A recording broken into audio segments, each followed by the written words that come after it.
Hi, welcome back to the Bible Attic. This is diving into chapter 2. The episode before, we learned about Mordecai and his character, backstory, and his future. So now let's find out what happens in chapter 2. But after King Xerxes' anger had subsided, and in my commentary Bible, it says 4 years. So this is 4 years after he banned Queen Vashti from his kingdom. But after King Xerxes' anger had subsided, he began thinking about Vashti and what she had done and the decree that had been made. So I just kind of want to stop and read the commentary and the study Bible guide for verse 1. So the phrase "he began thinking about Vashti" may mean that the king began to miss his queen and what she had done for him. But he also remembered that in his anger he had banished her from his presence with a decree that could not be rescinded. So he's kicking himself, right? He's like, dang, I don't know if 4 years later he's finally missing her. Because, back then they had so many concubines, if I said it correctly. So I don't know if it took him 4 years to miss her, or this is just the first time we're hearing about it. But 4 years after he banished her, he's truly missing her. So, and I believe he's kicking himself because what he did in his anger. So the commentary says, sometime later, 4 years later to be exact, King Xerxes' rage had cooled and he remembered Vashti. But there was nothing to be done. He banished her, and the laws of Persia and Media could not be altered. So now we're going to start with verse 2. So his personal attendant suggested, "Let us search the empire to find beautiful young virgins for the king. Let the king appoint agents in each province to bring these beautiful women into his royal harem at the fortress of Susa. Haggai, the king's eunuch in charge of the harem, will see that they are all given beauty treatments. After that, the young women who most pleases the king will be made queen instead of Vashti." This advice was very appealing to the king, so he put the plan into effect. Well, of course it appeases him. He's like gonna get to pick out of like all the beautiful women of the land. And now I want to read what the commentary says. We finished with verse 4. So the commentary says, so his personal attendant suggested an idea. Hold a kingdom-wide beauty contest. Every beautiful young virgin would be gathered, and the king could choose his favorite to become queen instead of Vashti.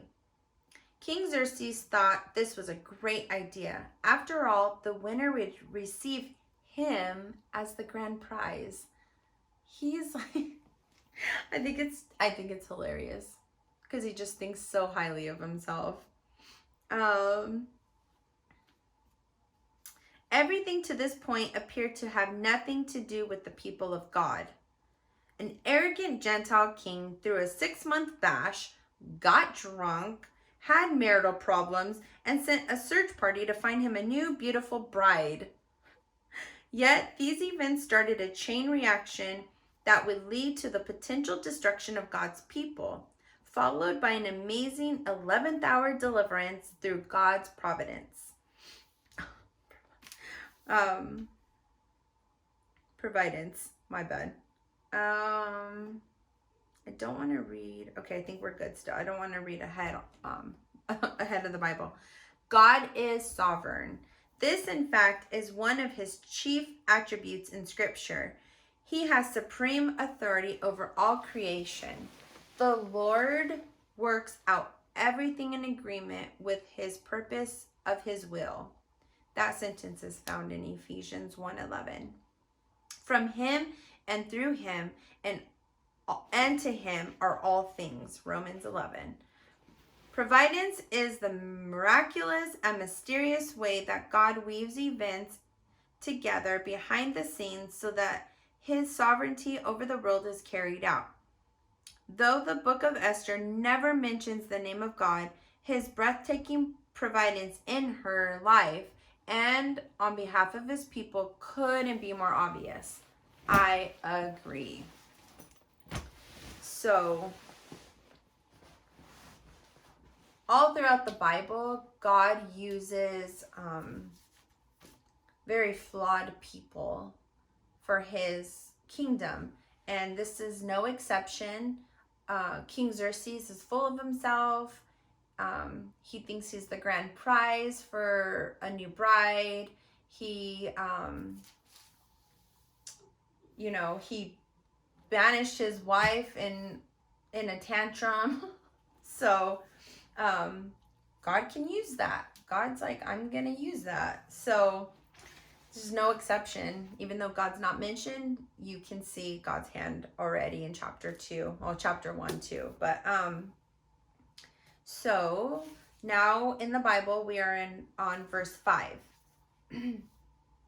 At the time there was a Jewish man in the fortress of Susa whose name was Mordecai, son of Jair.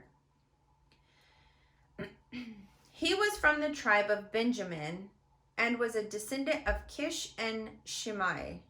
His family had been among those who, with King Jehoiachin of Judah, had been exiled from Jerusalem to Babylon by King Nebuchadnezzar. This man had a very beautiful and lovely young cousin, Hadassah, who was also called Esther. When her father and mother died, Mordecai adopted her into his family and raised her as his own daughter. As a result of the king's decree, Esther, along with many other young women, was brought to the king's harem at the fortress of Susa and placed in Heggai's care. Heggai was very impressed with Esther and treated her kindly. He quickly ordered a special menu for her and provided her with beauty treatments. He also assigned her 7 maids specially chosen from the king's palace and moved her and her maids into the best place in harem. So Haggai is a key player for Esther because I'm assuming he was captivated by her beauty. And maybe she was very nice. That doesn't say, but like, why was Haggai so impressed with Esther? So she got the best of the best. So she was like already being groomed to be the chosen one. And so the commentary says for verses 9, the commentary. Here we go. And I left off, just finished reading verse 11. So the commentary says, when the king's command was announced, many young women were taken to his palace, including Esther.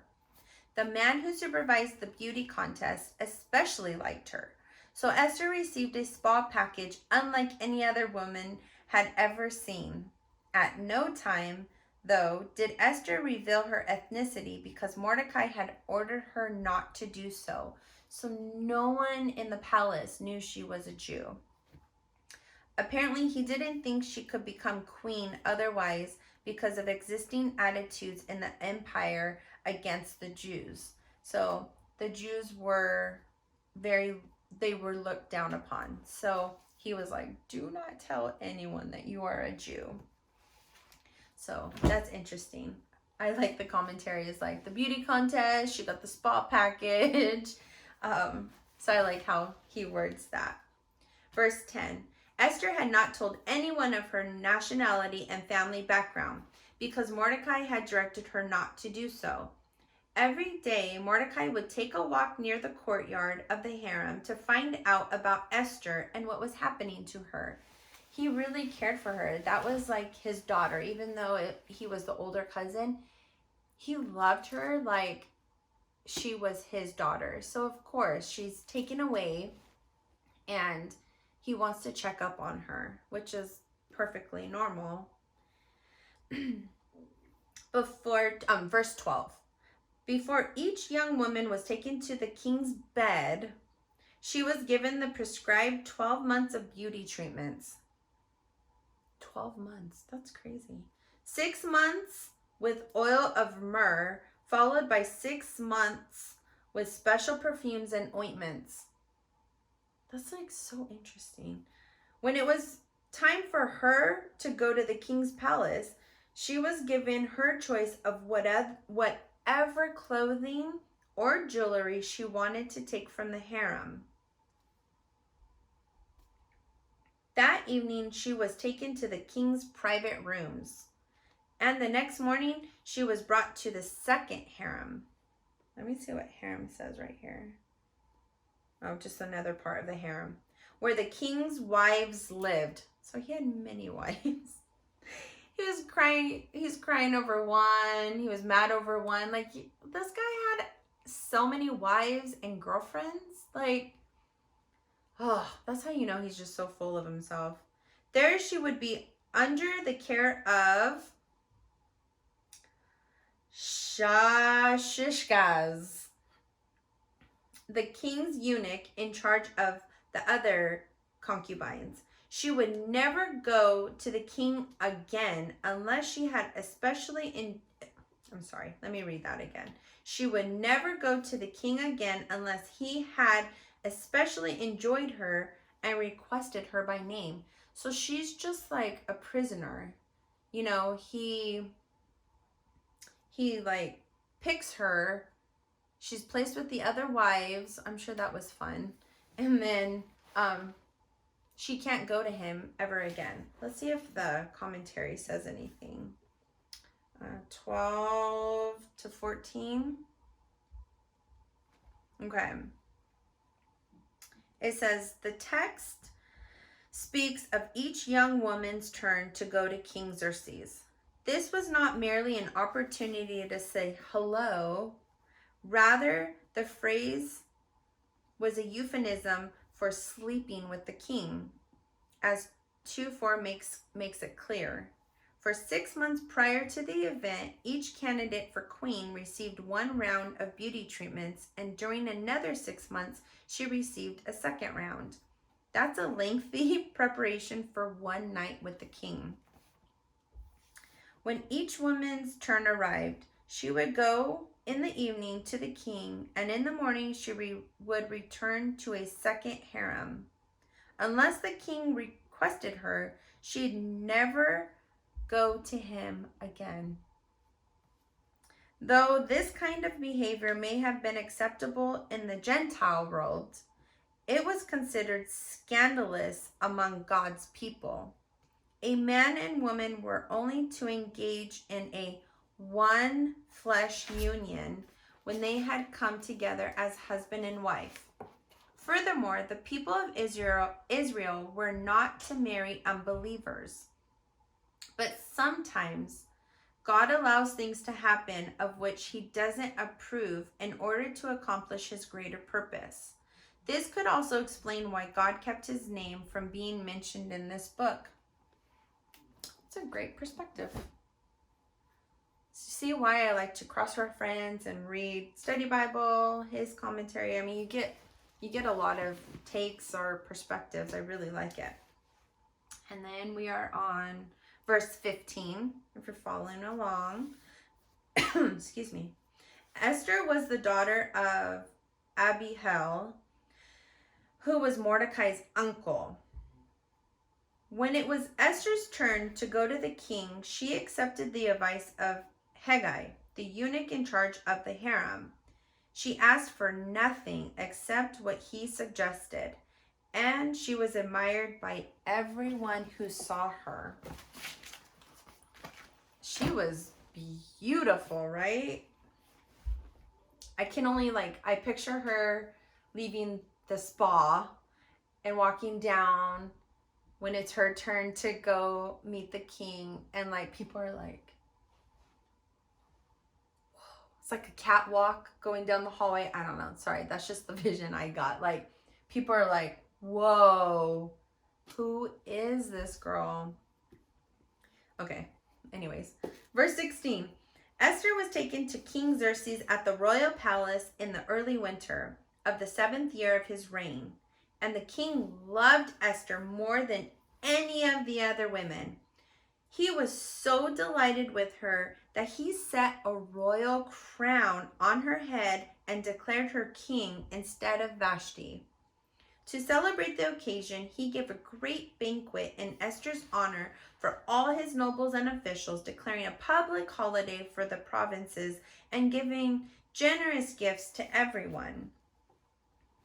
Oh, he really loved her. He was so impressed. I can't even envision her face, because she's the most beautiful woman. People just stopped and stared at her. In my study Bible, for verse 17, it says, God placed Esther on the throne even before the Jews faced the possibility of complete destruction, so that when trouble came, a person who already would be in position to help. No human effort could thwart God's plan to send the Messiah to earth as a Jew. If you are changing jobs, position, or location and can't see God's purpose in your situation, understand God is in control. He may be placing you in a position so you can help the need when the need arises. I love that. Let's see what the commentary says. We finished 18. Okay, so this is what the commentary says for verses 16 to 18. When Esther was taken to the king, he loved her more than all the other women. Though much in Esther's story was happening that was inconsistent with God's character, the Jews were his covenant people, and he had promised to cover them. So Esther won more favor and approval than the other women, and the king placed the royal crown on her head. Okay, now let's go to 19. Even after all the women had been transferred to the second harem, and Mordecai had become a palace official, Esther continued to keep her family background and nationality a secret. She was still following Mordecai's directions, just as she did when she lived in his home. So this girl has so much obedience, and I think that's key. It says it right here. Even though she became queen and had so much favor over her, she still was obeying Mordecai. And it says right here that she obeyed him in his home too. So this girl had favor from God. God knew he could use her in this situation because she had so much obedience. And that's where I just want to stop and just talk. I wanted to talk about obedience, and the whole reason for me starting this YouTube. God gave me such a passion for the Bible, and he said start a YouTube channel. No, I did not want to start a YouTube channel. I really didn't. But my passion for the Bible and me wanting to spark passion to all people is why I am in obedience starting this YouTube channel. I think it's a great tool to reach people. You can do this Bible study at your own time. You can watch one episode a month. You can just do it at your own timeline.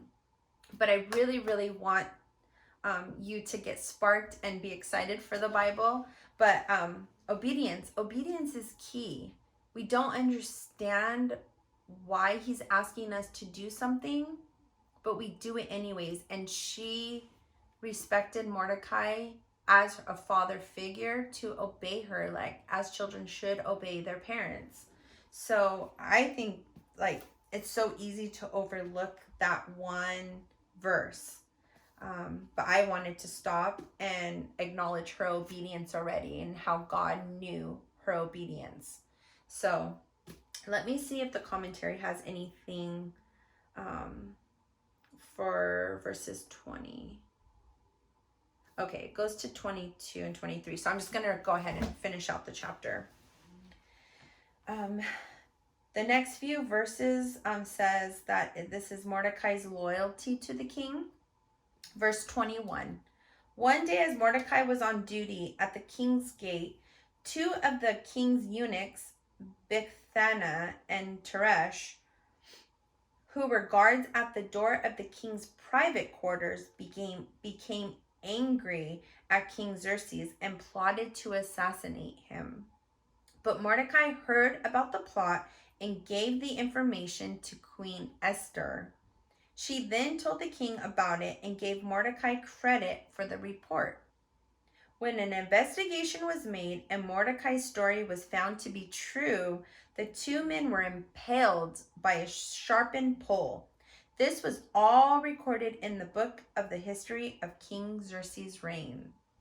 So everything was documented in this big book.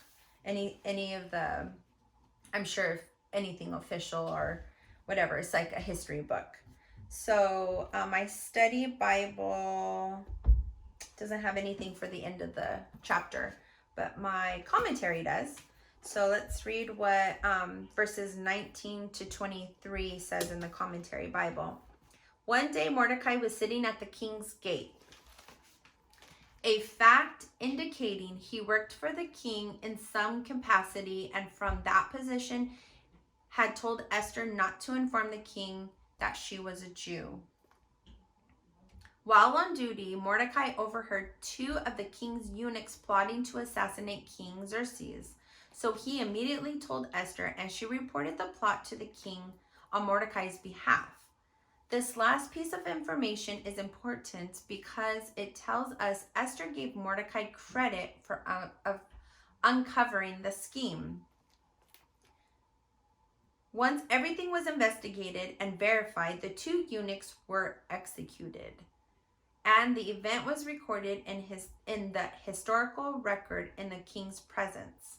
That means Mordecai's name was on record as a hero. Yet, like an unseen puppet master pulling the strings, God was the one at work in prolonging the king's life and moving the story of his people forward. Though he may often seem absent in your life, God is at work. Trust him where you are because he is doing something bigger than you can imagine. So that right there, like Mordecai was placed in a position, I believe God put him in, he's a Jew. So God helped Mordecai advance in his job to become an official for the palace so that he could save the king's life. So Mordecai was very obedient to God. He wouldn't bow to anyone but God. Like God knows who's obedient to him. And then you're going to advance if you're going to advance his kingdom. If you're not going to advance his kingdom, you're not going to get the favors. You're not going to get the blessings. He needs to see that you are an obedient son or daughter. And then you're just going to advance. And then Esther, who obeys Mordecai, who obeys God, is also, so she went and told the officials that there's a plot against King Xerxes, and Mordecai was the one that found out. So I just want to close out chapter 2.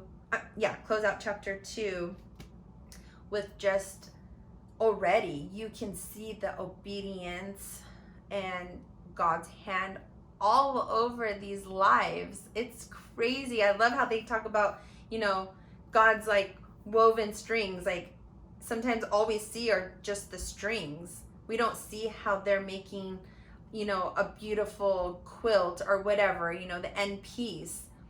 Sometimes we just see strings going everywhere and we can't figure it out. And it's not for us to figure out. It's for us to just, okay, I need to go here. I need to do this, And so that way, at the end of our life, or when we're in heaven and we get the big reveal, I can't, reveal parties for the gender of your baby. It's so exciting. When we get to heaven, we're gonna, if we don't get it on earth, which is okay, we're gonna get it in heaven. We're gonna have this big, for me, Trisha's reveal day. And then I get to see all my obedience and the big picture and what happened with this seed planted and what happened when this seed was planted. This is what happened when you were obedient here. This is when you didn't want to make a YouTube channel, but you did anyways. This is what happened. It's reveal day. And I don't know about you. I can't wait for my reveal party in heaven. I can't wait just to see my obedience with God and the beautiful picture movie that he's gonna show me. And I hope that gives you some hope, that sparks something in your mind. You get a vision, you get a word with what I've given after chapter 2.